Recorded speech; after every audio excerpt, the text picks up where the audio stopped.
I just wanted to thank everyone for coming, getting together and dedicating this time to talk about new books and everything that's happening. We're just so kind of excited and honored to be here. One of the things that I wanted to start off, and then I'll let Nick take it away, is that our company has been launched for 30 days. And in those 30 days, we've had 2 bestsellers, and we've had 1 title longlisted for the National Book Award for Young People's Literature. So we're really happy. Like, we're so excited to be able to bring these books to the world after we've lived with them for so long. So Nick, without further ado, do you want to talk about some of the YA titles we have that are coming out right now? Not really. I mean, why are we here? No, I'm kidding. I'm so excited to be here. We're a small company. We're just 5 people, but we have a mighty reach. A little bit of us really quickly. We used to be Arthur Levine Books at Scholastic, and then we left to found our own independent company under Arthur Levine. And the 2 types of books that you'll get from us, which are interconnected, are we do a lot of books that focus on diverse authors and diverse stories, so people of color, different religions, different abilities, LGBTQ folks, that kind of thing. And then we do books in translation, so a lot of different books from other countries. The first book that I'm really excited to talk to you about, which Antonio mentioned was longlisted for the National Book Award, is Apple Skin to the Core by Eric Gansworth. I've never been more proud of working on a book. I edited this book. Never been more proud of a book in my life. Eric's an Onondaga poet who grew up at the Tuscarora Reservation in upstate New York. And this is his memoir. It's a memoir in verse, but it's also told through photographs and paintings. And my boss had a really great quote about this book. He said, "It's a book that will break your heart and then will fill your heart." And I think I couldn't express it any better than that. This is an unbelievable, remarkable book. The poetry is just like so beautiful. It's also really goofy and funny. But I think that Eric's really contributed to young people's literature in a big way with this book, and to Native literature as well. There he is. Some previous books, yeah, and previously he did Give Me Some Truth and If I Ever Get Out of Here, which are novels and also fabulous, you may have read. And he's keynoting NCTE later this month. Moving on, Salt and Pepper, nice, GIF. So moving into nonfiction with another great author, Donna Freitas. This is the Big Questions book of sex and consent. Donna is, one of the country's leading experts on issues of sex and consent.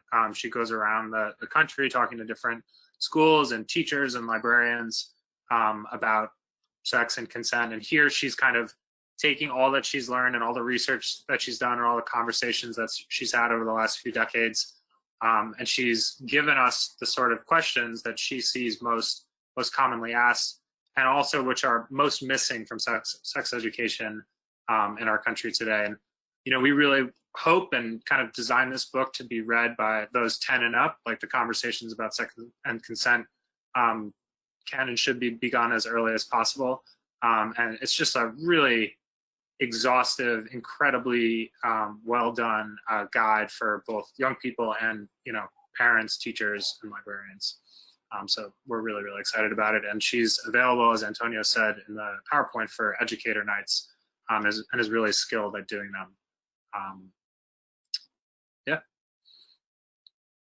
It seems my man left. There we go. Some sample layouts. We tried to design it and make it feel like really immersive and accessible. Sorry guys, I had to step. My husband is also on a Zoom call and he is very loud. And so I apologize to everyone.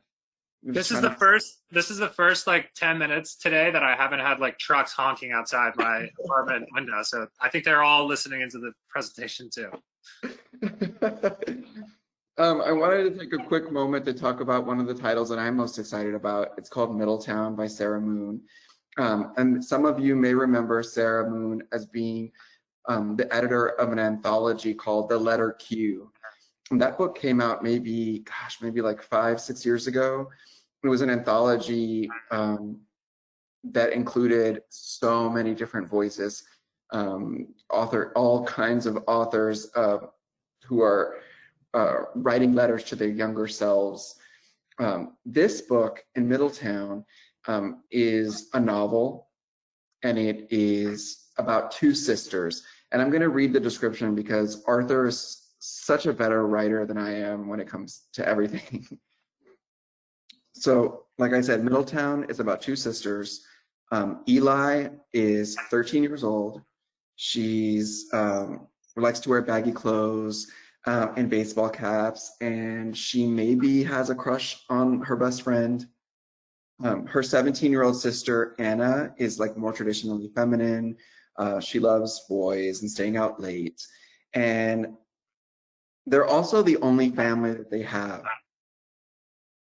Their dad has been out of the picture for a long time, and their mom, unfortunately, lives for her next drink.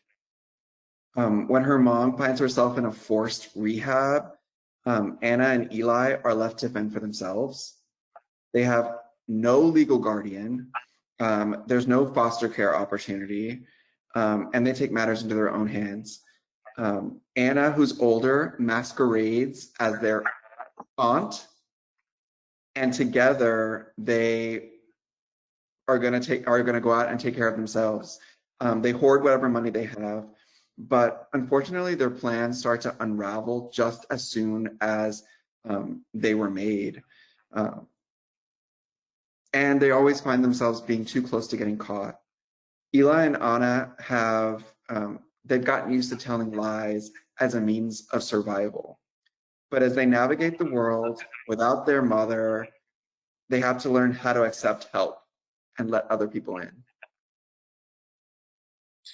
Sarah is just like, she's really, we feel like one of the most excellent, incredible writers and also queer authors to watch. And this is a young adult book, and we also think it has a lot of nice crossover as well. It says middle grade on the side, but that's just a typo.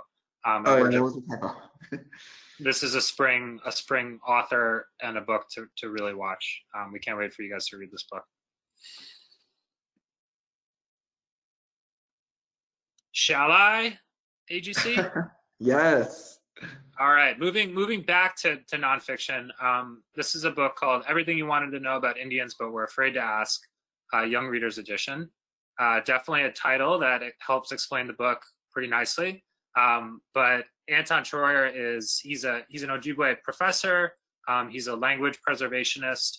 He's a scholar. He's a speaker. You know, he goes around the continent, both the United States and Canada and the world, talking about indigenous issues.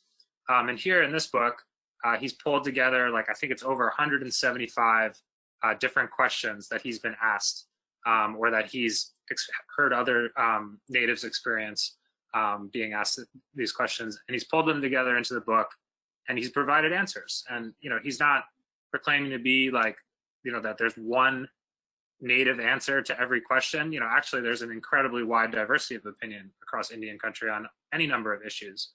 But what he's done is you know, kind of infused the personal and also incredibly well researched and all his different conversations across Indian country, and provided these answers and these primers for young readers in this book. And we're so thrilled about this book. I think it's, you know, these kinds of books are they're always urgent and necessary, but I think all the more so now. And Anton's, you know, the perfect author and the perfect speaker and the perfect person to be writing this book. So we're really excited about it.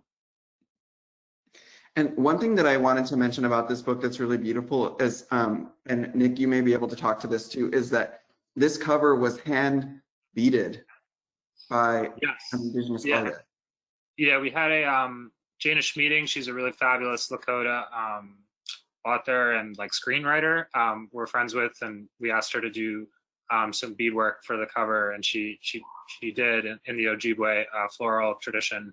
And we're doing like 3D spot UV on the different beads, so the actual jacket will be really spectacular. It'll feel like it's actually beaded, which we're really excited about. Yeah. So that's all cute.